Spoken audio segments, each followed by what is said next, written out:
Welcome, and glad to see everybody.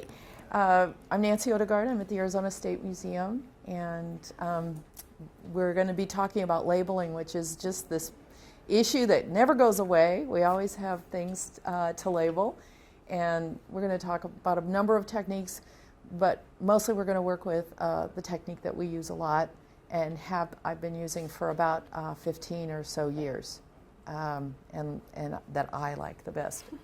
And I'm Gina Watkinson. I also work with Nancy, and I have done a lot of labeling, and I teach some of the students in the lab to label, so I have some experience.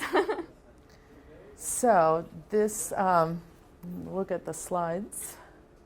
So I usually like to, with labeling, I usually like to sort of go through a variety of techniques that work and don't work. So this is the group that I call the poor materials. These are sort of things that didn't work out so well. And so to kind of walk you through what doesn't work well is stamping. Usually you can get a mark, it's too big, a stamp has one size, it's designed to go on something flat, so it often does not work. This is a kind of a metal tape. And I know what they were thinking in the sense that they had dark pieces of stone and they wanted to find the number again. So if they used dark ink on a dark stone, they wouldn't be able to see it. So they kind of thought tape would be good. But the tape is curling up, leaving a little stain, and you can't really read it anyway. So that wasn't a good solution. Here's kind of a nice little horseshoe here, and the numbers held on with a paper clip. And that doesn't seem to be so successful either. These little metal tags appear in collections, and they can have a string or they can have wire.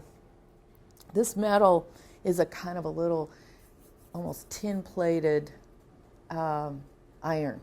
It's pretty cheap, and so any moisture, and it doesn't take much for it to corrode like a food can, you know, out. And so the corrosion that forms on the outside can then get onto the paper or pass on to the object. And so that usually is not very successful, and the paper that was used is generally a poor quality paper. So the paper gets brittle, the numbers bleed, the metal corrodes, and the whole thing kind of falls apart. So this isn't so successful.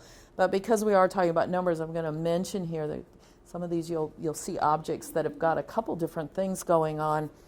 And just to remind everybody that all the numbers that are associated with objects are really important. They may be links to something that you hadn't seen before.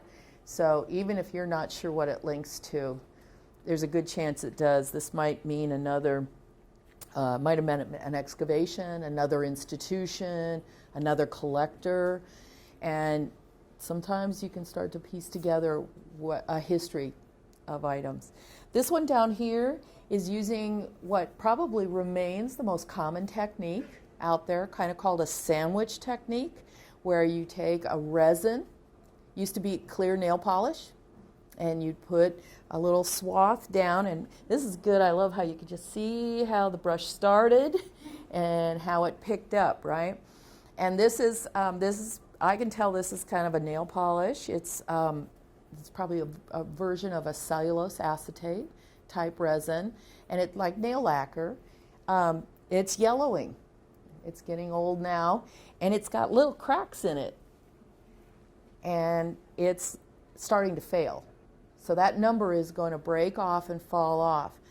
That's happening a lot because that's a shiny silver surface. It's real smooth, and that resin is now starting to deteriorate and wouldn't take much for it to fall off. So not only is it deteriorating, it's kind of unsightly. It'll continue to get yellow. So we're going to try to get around that. Some poor techniques. This is a kind of a combination. These are some archaeological fragments, and these are little jewelry tags. And you know, people had a lot of material. How do you solve that? So they found pre-made tags, and jewelry stores were a good source. So these little itty bitty tags, not high quality paper, so they're yellowing. But I've seen this in several museums. They're pretty little tags because they've got these tags, but got these strings, but these strings are fugitive color. The purple bleeds if it gets damp. So if you live in a humid area or there was a disaster, a roof leak or a flood, this is going to leave little purple marks all over everything. So you don't see us in a conservation perspective using a lot of dyed colors because we don't want to have that problem. This is an example, and I think they meant T for textile, but they used sewing machine to go on to the textile, and we probably think that's horrible, but somebody thought that was efficient. So that we don't recommend that. And this is the back side. So you can see it's just too powerful an attachment. Here we've got an iron-on label with tape. Again, how to get it on there. And that will leave us a residue with that ironed-on adhesive. Here a staple used, and the staples really are too piercing.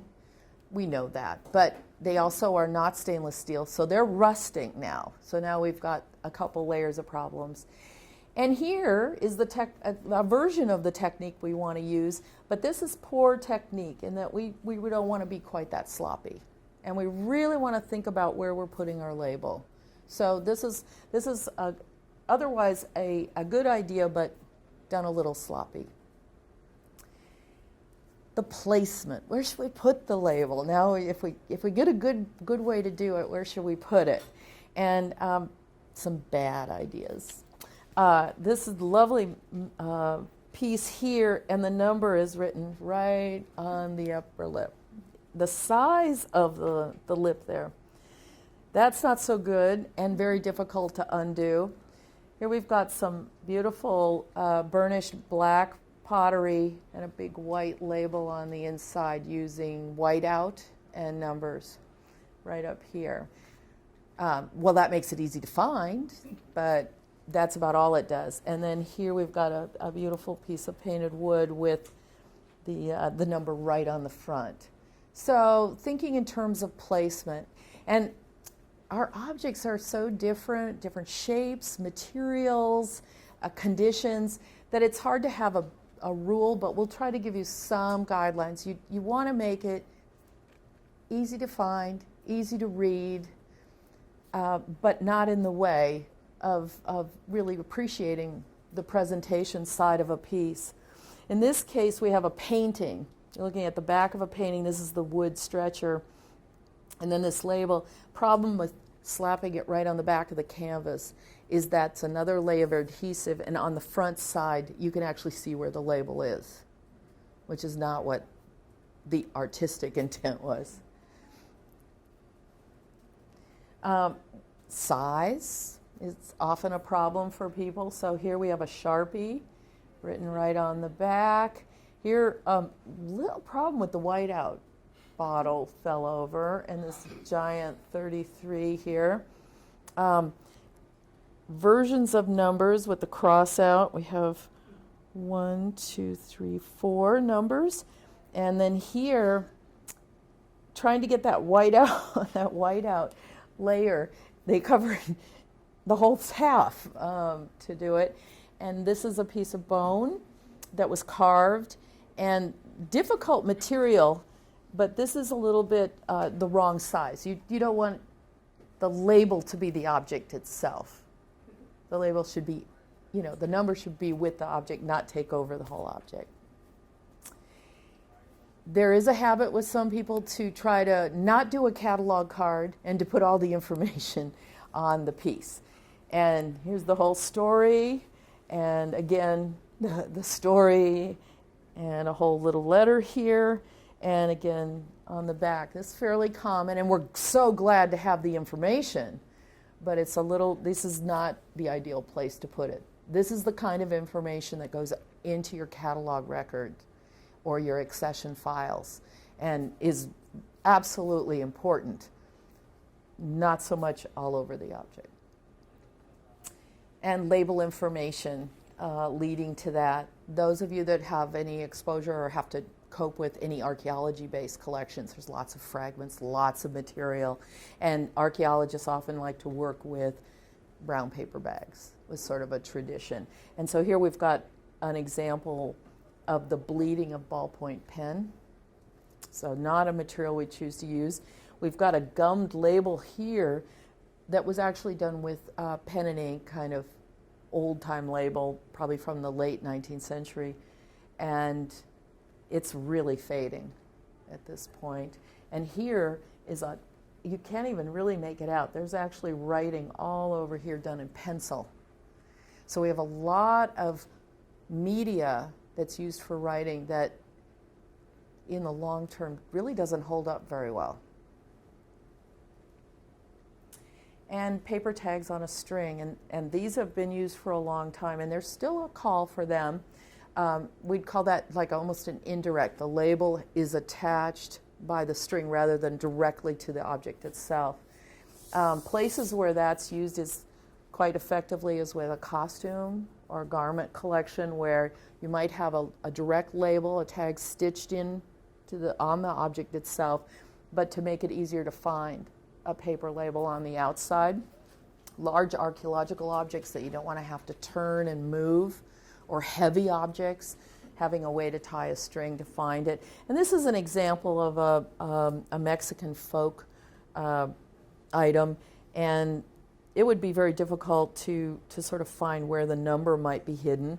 It's actually here up underneath, but it's very handy to have this paper tag right here that helps us immediately find it. And then here in the back, another a technique we'll talk about is how do we do that? What kind of paper do we get? And this is a kind of a tie-back paper that we can put a number on and attach. There was a question. Well, my question's related to that. I made some tags and I laminated it, and I want to know if that was a good or a bad. This was with the heated lamination? Heated laminate, and I could not find anywhere what kind of plastic that's made of. It's going to be your problem is the plastic and the laminating adhesive. Okay. So those are changing a little bit, but almost anything that was laminated in the 70s by now is split and stained. So it's hard, that property of applying that heat to do the lamination with the plastic and with the polymer that's used there is, without knowing the specifics, it's hard to say, but generally that's not a long-term solution. But it's not a damaging solution. Well, this is your label, and if you're not laminating it to the object, then it can be replaced, sure. Thank you. And tape. And anybody work with collection, tape is like our worst nightmare. So these are the tapes that we sort of see a little bit about, is these label tapes that are used for file folders. They don't really even stay on the file folders very long, so they do very poorly on an uneven object surface. This was a nice little assortment that I was able to do: the masking tape, the electrical tape, and the who knows what tape, because it's gone now, with these monos, these grinding stones. And again, putting information and leaving a stain. This is the old medical tape that was on there, and that too dries out. A lot of tape most tape was never meant to be really long term. Masking tape was originally made to mask the windows on cars when they were being painted. And so it was a matter of almost minutes that would have to do its job. It was masking for painting purposes. But boy, do we see a lot of it in museums. This has got Scotch tape, which has changed its formulation over time, but everybody's probably seen yellowed tape on documents and maps and so on. This is one of those Dymo labels, and they can be quite well adhered. And here, little dots. And again, very often in almost any collection I've ever visited, there'll be some kind of little dots that were used at some point in time, and very often for the items selected for an exhibit, the items selected for a loan, the items that were new. The problem is nobody remembers what the dot means.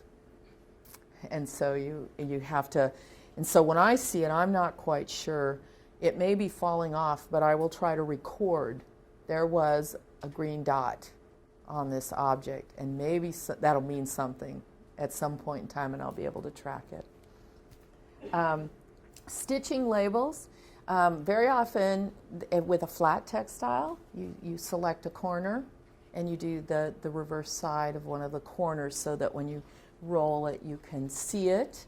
In a costume or a garment, very often if it's something's worn on the upper shoulder, you want to get it up near the collar, or if it's something worn with a waist, you want it near the waist. It doesn't matter so much as long as you're fairly consistent so that people don't have to continually get frustrated looking for wherever it is.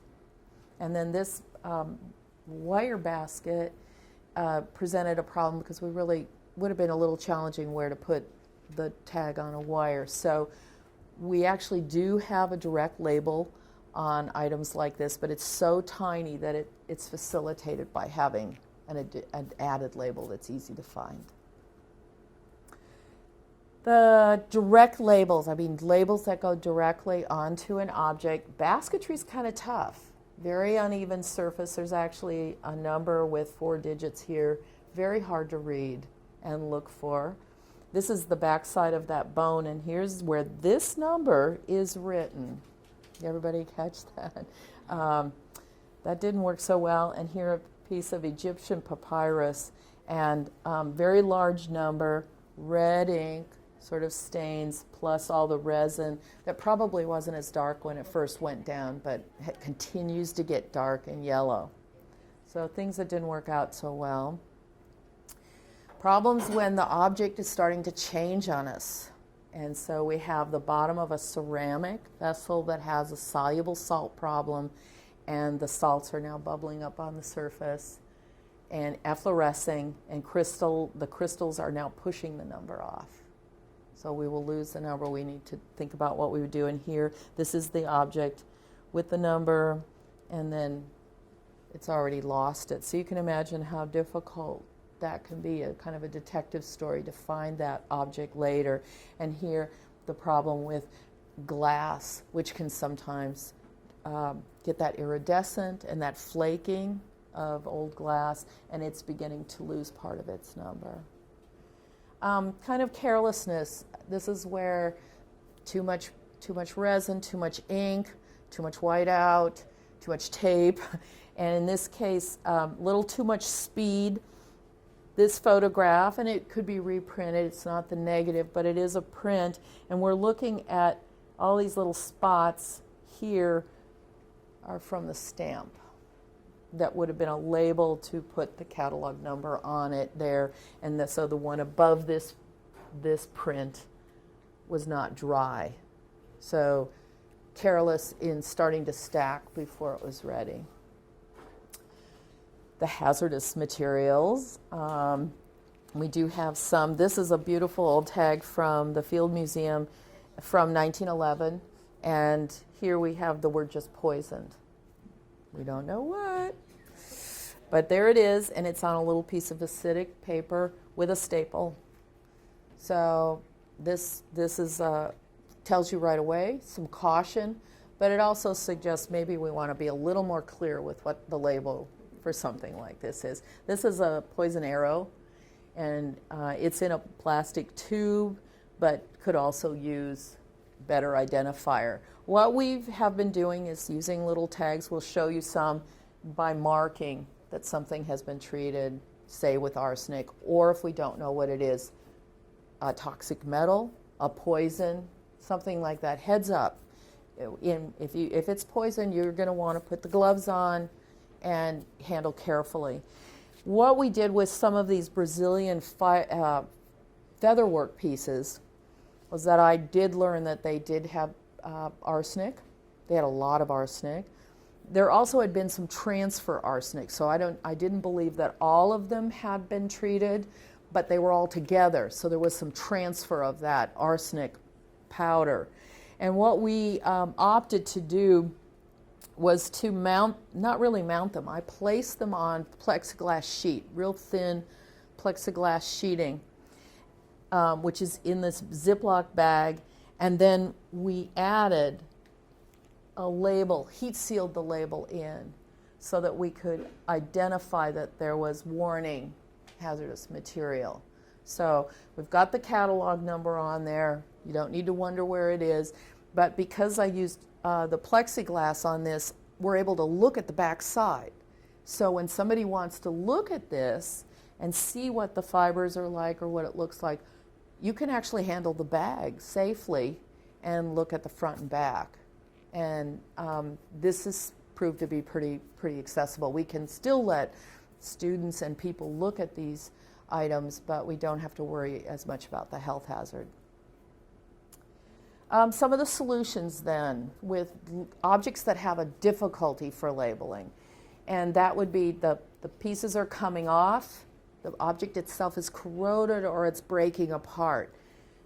Get it into a container and label the container so that you can keep the pieces together and you can keep that object together. Another solution is to take small items that have lots of repeating numbers and are really hard to see and store them together in a tray that has little cavity cuts, so that this was designed to hold some, I forget what the items, little cuneiform tablets, but we've had some other kind of little ivory pieces, a lot of things that have had, they're small and they repeat. And we want to make sure there's an inventory. So one of the ways that you can do that is identifying the container, and then you account for everybody by being in there, because if it's missing, it's not going to be in the container. And then very large, heavy objects that it's too difficult to pick up and look up for where the label is. A solution is to create a housing for a big, heavy, difficult object. And then you have the freedom to either present it with the label up or add the label to the mount. And that allows you to go through and easily find it. So just some ideas that are kind of common sense. Some of the procedures, has everybody done a sandwich technique? If I say that, you know what it means? Or okay. So I'm just going to go over it a little bit with that. So this is the technique that was often done with clear nail polish, a kind of a clear lacquer, a solvent-based resin would be what it is. And you would normally put a little acetone or ethanol on a swab, clean off the surface where you're going to apply the number, put the coating down with the B72 acrylic resin, very, very commonly used for this purpose, mixed up in a solvent, very often acetone, and then applied to the surface, a pen or the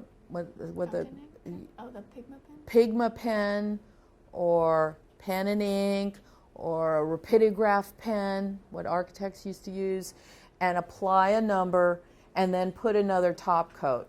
This is actually, almost like you could do this twice. You do it under and over the number. That's why it's often called a sandwich technique. That's your sandwich. There was a little bit of work with all kinds of things like barcodes, micro dots, ways to get a tiny number on, or to then use like a barcode and go through and have a reader. That's usually where you have a lot of things, where you're thinking like the grocery store or something. So we're going to, this technique has, I just want to say this technique has been used a really long time, and B72 continues to be a very popular adhesive. It's also used as a consolidant, and it's also used as a coating.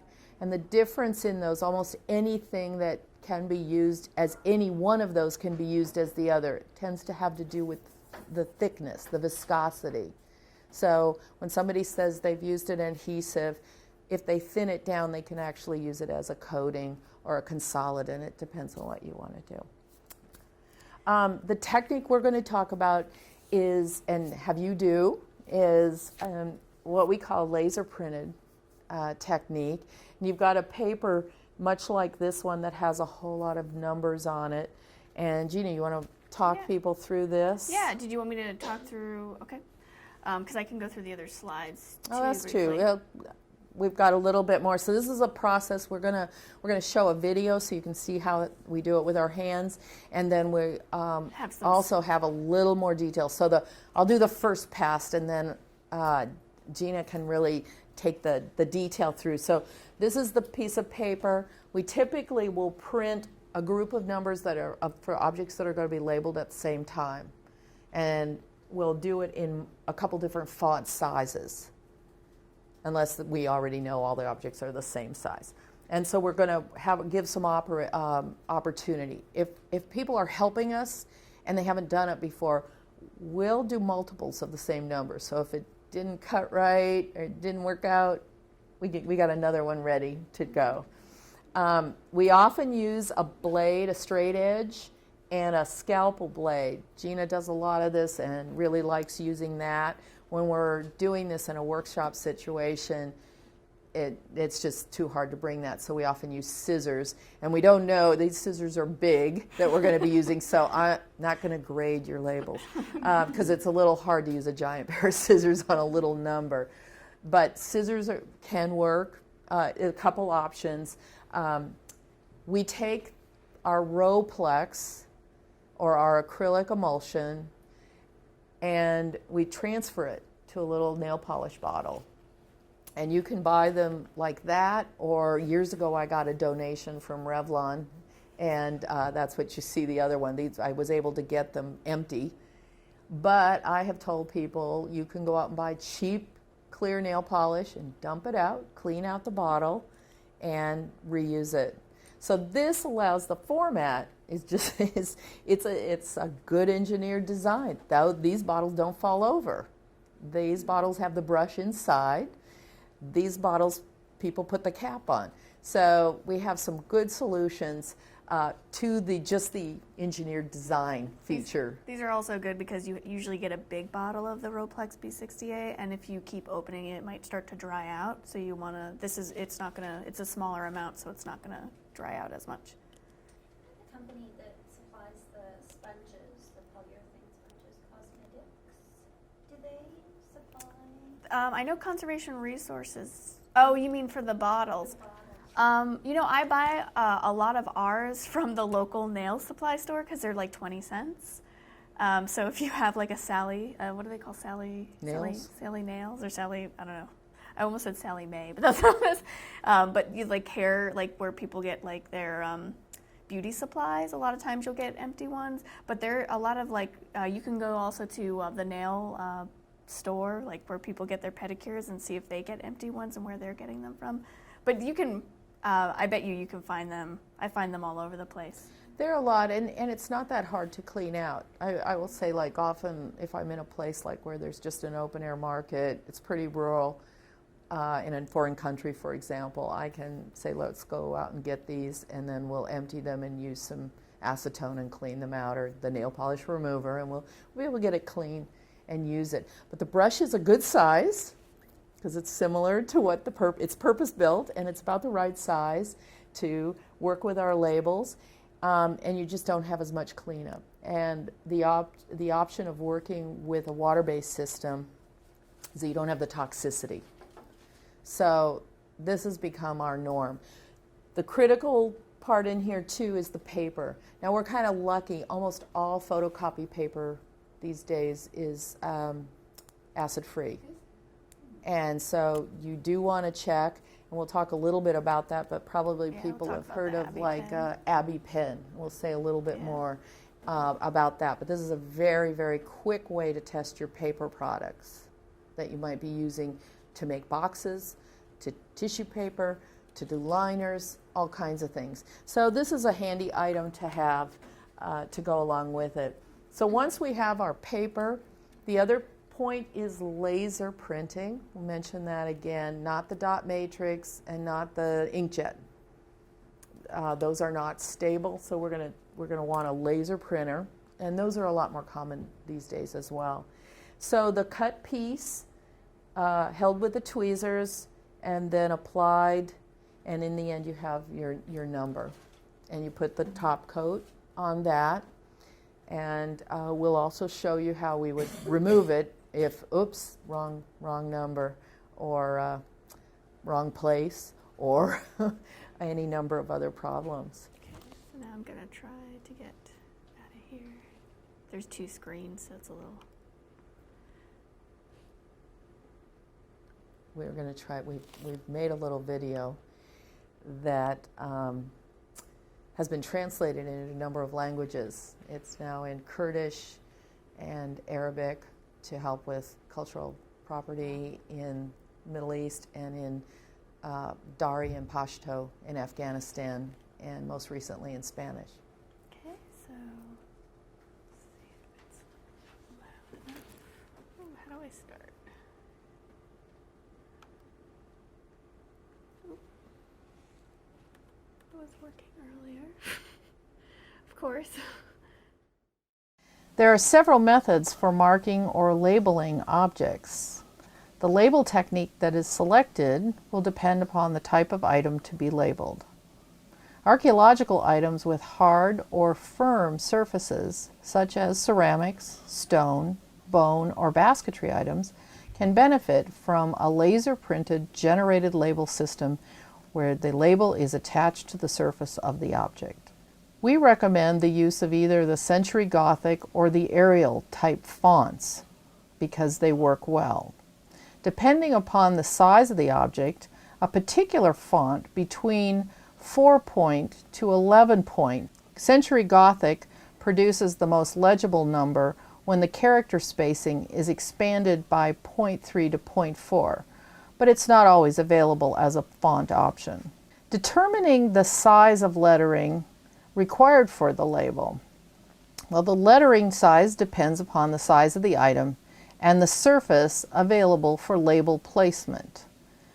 As a general rule, the use of the largest point size on bigger items and the smallest point size on small items or on surfaces that are broken up due to material type or construction methods is the rule. The numbers also will be clearer if the font is in the bold feature. Now, some guidelines. When labeling many items, it is most efficient to create a consecutive, columnar, single-spaced list of numbers.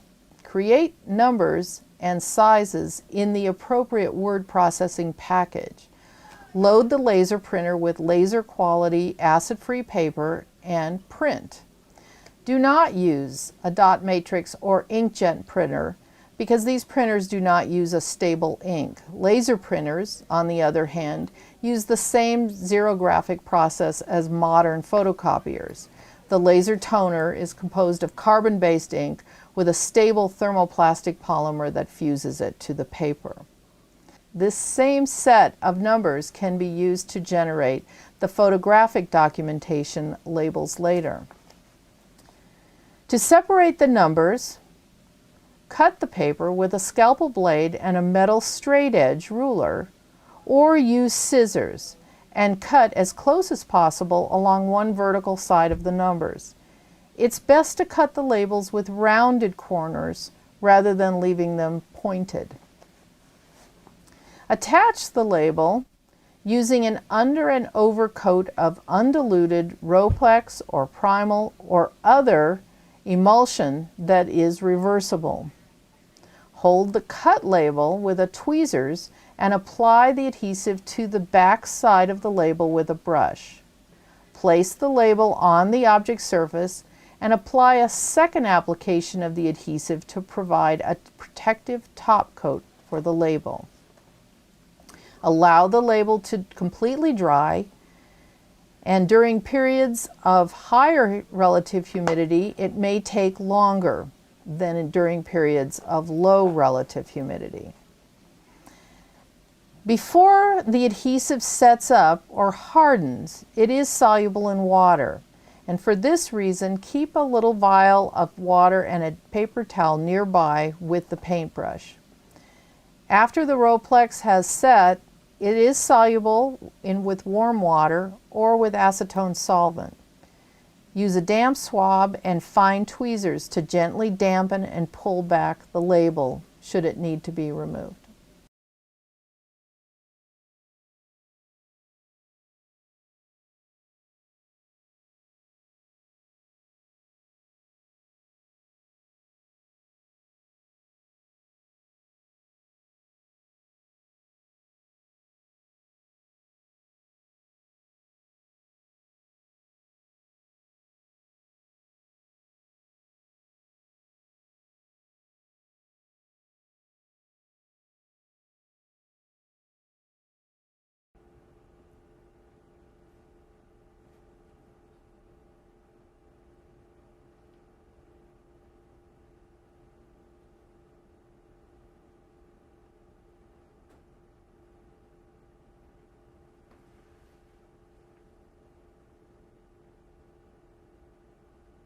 And that's the video. Okay,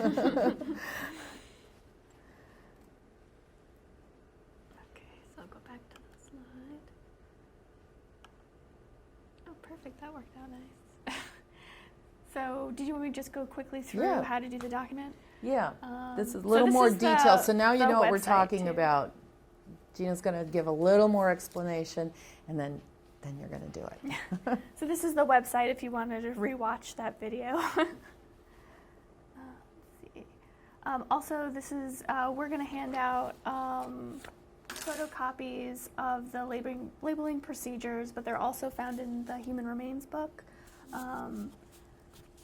So you can also purchase that.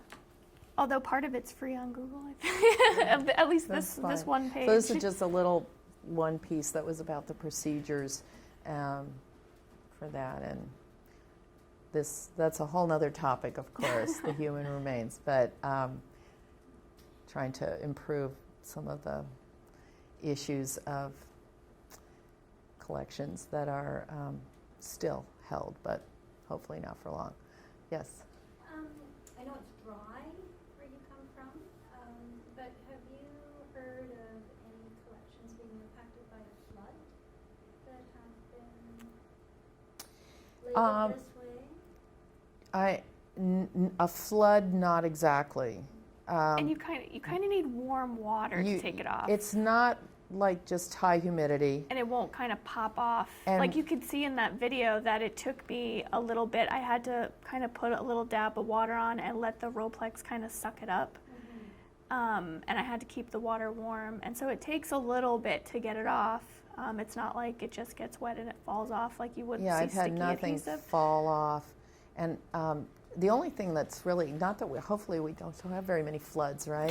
But in terms of having like a little accident where something got wet inadvertently, or recently we did have a little leak in a roof area with an exhibit case, and I was a little concerned. But nothing got actually wet, but I haven't had trouble with it moving. Now that I think about it, we did some humidification on a basket that had that on it, and it didn't spring up. No, I at haven't all. had it reverse. If they're older, it's a little bit of a challenge to get them off. I mean, you want to be set up, and so when we say, I'll put a little bit of purified water in a microwave. I want it to be, and then I'll blot it. So we'll try to take them off. You're going to put it on, and it's so. The short answer is I don't think it would be a problem any more than any other label could be. Can I just add? Yeah. Because this came up when we were talking through some of our redoing our procedures, and there were individuals who were concerned about using the Rollex consistently because they felt that if we were to have our fire suppression system go off, that water would take the labels off. So I'm just saying. I know. This will be good to No, know people do because ask. there's this perception that No, of all course. of a sudden labels would just float away. Yeah, So it's good to know. I don't think so. I mean, especially since we've done some treatments of baskets in humidification. I mean, they're getting a little, not wet or anything, but they're getting humid, fairly humid. So, Yeah, a couple years ago, there were big floods in Alberta, and collections were underwater for 3 days. oh wow. So, Well, that would be a kind of a, something, it's certainly if you were, I think if you're in whatever the disaster tendency for your area is, you're going to modify whatever you're doing to match potential tsunamis or earthquakes or floods or forest fires. I mean, if that's what is the risk at hand, and sort of accommodate that. But based on what we know, this I would not. And like I said, it's been over 15 years for me. It's been a long time. It's a lot of objects. And there's, some mechanical, if it was just, we haven't had anything sit in water, but there is some mechanical, like you see me pushing and taking off. It's not like it's the water It's and it not pops just up. releasing. There is some mechanical movement that I But need to do. good to question. actually, that is. A typical concern. Yeah. So I I'm just going to go quickly through some of the materials and tools, and you won't need all of these at the same time. It's just something that all the things that I like to have while I'm doing this, kind of close by. We like to have a small cutting board, not as small as what you have today, but a small cutting board. Clear plastic or metal ruler. I tend to like to use the clear plastic because then you can see where you're cutting. And sometimes when I use the metal rulers, they have the cork on one side. I usually flip it over so the cork, it's not lifted. But I really do like the clear plastic ones. You can either use scissors, but X-Acto knife it tends to be a little more exact. I use blunt tweezers. You don't want to get the really sharp tweezers because you can poke it just doesn't look as pretty if you keep poking at the paper. Empty nail polish bottles, an artist brush, bamboo skewers, cotton swabs, toothpicks, which are kind of like, the bamboo skewers. And then we get the adhesive, the Roplex B60A at Conservation Resources, and I have the supplier list at the end of this. Acid-free paper, a laser printer with black ink, and I usually like to have an optivisor or some kind of magnification just in case I need to see the surface when I'm looking at objects. So before you put your labels on, you really need to be prepared because you don't want to have to get up every 2 seconds, which I've definitely done before. So you want to prepare your space. You want to be in a clean and organized work area. A lot of times we'll go and we'll see people work on objects and there's stuff everywhere, and you just don't want to do that.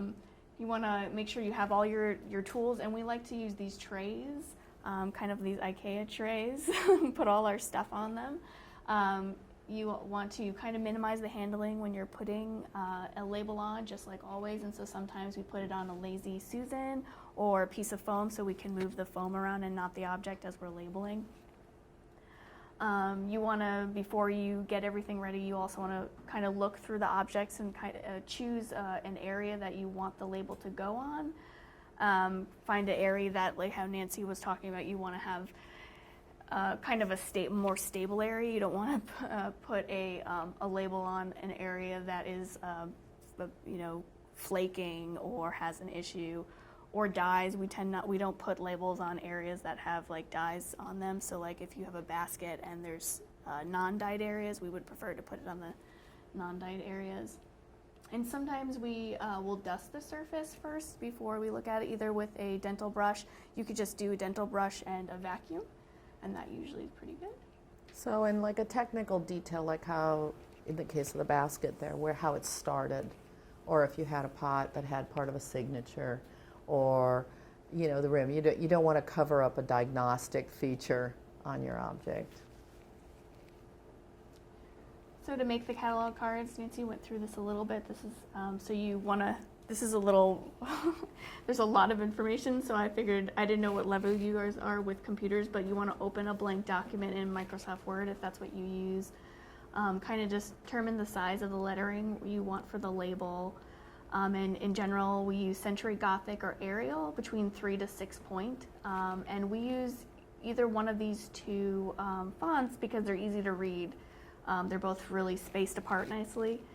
You can also, if you don't realize this already, if you want to go below 8, to do that in Microsoft Word is you highlight the number where the number is, and you can just type in like 3 or 4 instead of 8 because it doesn't scroll up to.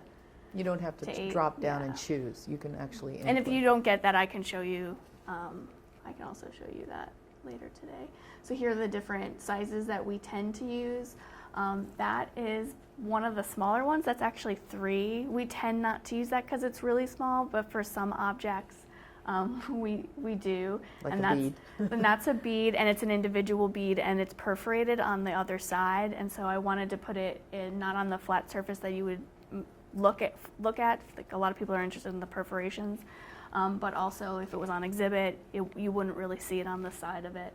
But this particular bead is going to also go into a bag that's labeled, so it has the 2 labeling systems if you have someone that can't read without their glasses. So another thing that we do when we make the labels is sometimes, for instance, like this one where it's really small, sometimes the numbers tend to look really close together, so you can actually space the numbers out. And again, you can do that in Word by going to the paragraph toolbar and opening up the font box and going to spacing. And we use between a 0.3 or a 0.4, and you could just write that in the box next to the spacing, and that'll space out the numbers. And Nancy, and you kind of can see this on your pieces of paper that you have. So when labeling multiple objects, we work with a lot of objects at once. We're not just working on one object. We usually do a group of 20 or 15, and so you want to instead of making like one number for each page, we'll go ahead and make all of the numbers ahead of time and make them multiple sizes, multiple sizes. And multiple numbers, because sometimes you mess up, like Nancy. I actually mess up all the time. So, and another thing that I do, another reason why to do this, like I have a lot of practice doing the catalog numbers, and I look, I'm like, oh, this will be a good size, and then I cut it out and I put it on the object, and I don't adhere it. I look for a good spot for it, and I go, this is too big, so then I cut out another one. So another good reason why you can do that, and you'll see that when you're putting numbers on. So we use a high quality acid-free paper. We use Abby pens. Usually, if you're going to use computer paper, you want to look on the back. It'll tell you if it's acid-free. But if you don't know, you could use an Abby pen. You could try it on one of our. I don't know about that one. Here's a good one. So and you don't want to use this on objects, obviously, but you can use it on paper, or you can use it on rehousing material if you don't know if something's acid-free. And so you just make a line, or you can make a little dot. And if it's purple, it's 7 or above, and yellow indicates a 6.5. So you could put a dot on here, and we'll just pass it around. Oh, yeah, so this one is not. Or just make a line. That is not acid-free. Okay, so one's acid-free, one's not acid-free. And looking at this fairly quick, so I'll just let you pass it around. So looking at how the purple is telling you that there's an alkaline and it's acid-free. If it goes pass the pen more and more towards clear or yellow, it's telling you that there is no buffer and it's becoming acidic. So the file folder has some dots on it. You're welcome to add a dot too and see how much pressure it takes with the pen. And it might even be that this paper is turning acid because it was in the folder, so we'll see if Exactly. acid-free. So we check. We use this to check our tissue paper and our boxing materials to see. Again, these become the packages for it. And you can, again, I'll have the suppliers at the end, but Gaylord, who's a company that's here in the vendors section, they sell Abby pens, and a lot of people do. So it's a very handy tool, and then we can feel comfortable about our label paper. I always double check everything because I don't believe anybody. So we, like Nancy mentioned before, we use a laser printer and do not use an inkjet or a matrix printer. And then the video also mentioned it. Here, you can try it on these and make your own dots and see for yourself too. I know people love the toys. So again, I'll go really quick. So you cut the numbers out. You want to make sure that you don't put too much excessive white space, but you also don't want to cut up right next to it. I had some volunteers cutting up to the ones like right next to it, and that's not really helpful because it might be another number. And we like to cut the edges, so I'll cut it out with a blade first, and then I'll clip the numbers, the label corners off, kind of round them. And one of the reasons why we do that is so it doesn't catch or lift as easily because it's got that rounded. Little corners try to come up, so if we round them a little bit, we have better adhesion. So we use this, and today you have your bottles say Roplex AC33, and that's the adhesive that came before B60A. It's B60A basically with a filler. So, and they don't sell this anymore. But today we use Roplex B60A, and that's what's in the directions. So, and like Nancy said, we use these nail polish bottles, and then using tweezers we we place the label on the object after we put the adhesive on. And some of the things that I like to do, you can see that she's using her finger, which you can do, but sometimes you'll get, if you're wearing gloves, it's not going to work because you're going to stick. And also sometimes it sticks to your finger. Sometimes it works, sometimes it doesn't. So that's why I use either the cotton swabs to put it down, and I'll kind of show you that. So you have the tweezers, you put it down, and instead of putting your finger all over it, which actually might not be a good idea, I kind of roll it out with a dry cotton swab or just the bamboo skewer like this, just really basic. If you're using the paintbrush, you can also sort of use the back end of the paintbrush, not where the brush part is. You're just looking for a tool to kind of help it stay down smooth. And another thing that I like to use with the bamboo skewer, I don't know where I just put it, is that sometimes when you're putting it on an object that has a little bit of a curve to it, so like basketry, I'll actually take the number and just kind of roll the number, not like to make it a complete circle, but I roll it so it has a little bit of a, it's not completely hard piece of paper, it has a little more like flexibility, I guess, to it. So that's a good trick that I've learned since I've been doing this. So then you always want to put a coat on top, because if you don't put a coat on top and you're putting it on a label on the bottom, the numbers might abrade off, so you want to put a top coat. It seals it in. Well, and it also then protects the paper from humidity and that issue of the water. And you really want to make sure that it's dry. And so I leave, even though it dries really quickly, I leave ours up, like if it's on the bottom, for at least an hour, even though it's probably only a few minutes, just to make sure, because like they mentioned in the video, it really depends on your humidity. For us, we're really dry, and so it does take like a minute for it to dry, but you never know. So I let it sit. And you can check a little bit with your bamboo skewer to see if it's tacky. And then this is some information about the adhesive. It's Roplex B60A. It's water-based acrylic emulsion, and that's what we use. You can always, I should point out, I always look up safety data sheets just in case, and most companies will have these, whether they're, it's not really a chemical, but they do make one, so I always pull that up. And then we'll do the textiles later. Okay. Yeah. Do you want me to go through this, or should we have them? Let's go ahead and just finish with Okay. this, and then you can play with And then both play. techniques. Okay. So we also do labeling on textiles or softer surfaces, and how we do that is kind of the same way, but we use the Tyvek, the Fabric Light Type 14, which is this, and we can pass this around. And we cut it out to size. We cut it out kind of in a rectangular shape. And then we apply the paper. Our paper labels exactly the same way you would do an object. So you would still put a top coat on it. And then we hand stitch the Tyvek, not use this machine to stitch the Tyvek label around the edges onto the textile. And this one's a little tight, but this is what it would look like. And this material, you can use the other type of Tyvek paper, more like the paper, sort of the FedEx envelope type paper, that white paper. That can be purchased, and that's where you could make a string tag. Yeah, I have pictures of that too. So we use the tags a lot of times with objects with uneven surfaces, and so we use the Tyvek tags are called paper-like or type 10. A lot of times people just say paper type instead of using the numbers, but it's the same process again. And you can buy these tags from a lot of different companies. We've recently bought them from Gaylord.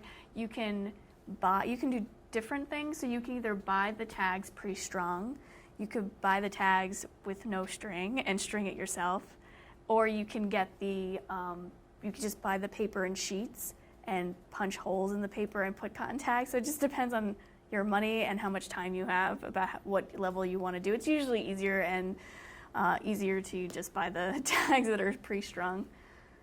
We usually get the bigger size and then cut them down instead of getting 2 different sizes. And so again, the same process. And then I cut it down and added it to the object. So, and we also do, for objects that we don't want to directly label, we'll put, or have small direct labels, we'll put them in bags and heat seal their numbers on the bottom of the bag. So the one with the little buttons on the bottom, we've done that. And for our archaeology collection, you can see there's some tags in there. Yeah, there's the little jeweler's tag with the purple string removed. But we're likely to keep some of these little labels because they tell about the time and the context. But we do like isolating them, so we'll often collect the small tags that have staples or metal or we don't want to throw problems, and keep them with the object, but not directly. Yeah, so they're inside the plastic bags, and you can there's tags, and then there's tags on the boxes. So if we took out a object for exhibit, it still has its little home. And when you're opening the drawers, you can actually see instead of like having to play around with the tags, you'll see the numbers on the boxes first. So we really want to limit handling all the time. So, and I think that was the last slide. Oh, and then this is how we removed it. And these are some of the suppliers that we use. Okay. So we should. So with the last time, we think you should all try labeling. We've got some little baskets. We brought little things to fit in our carry-ons, but there's a variety of little materials.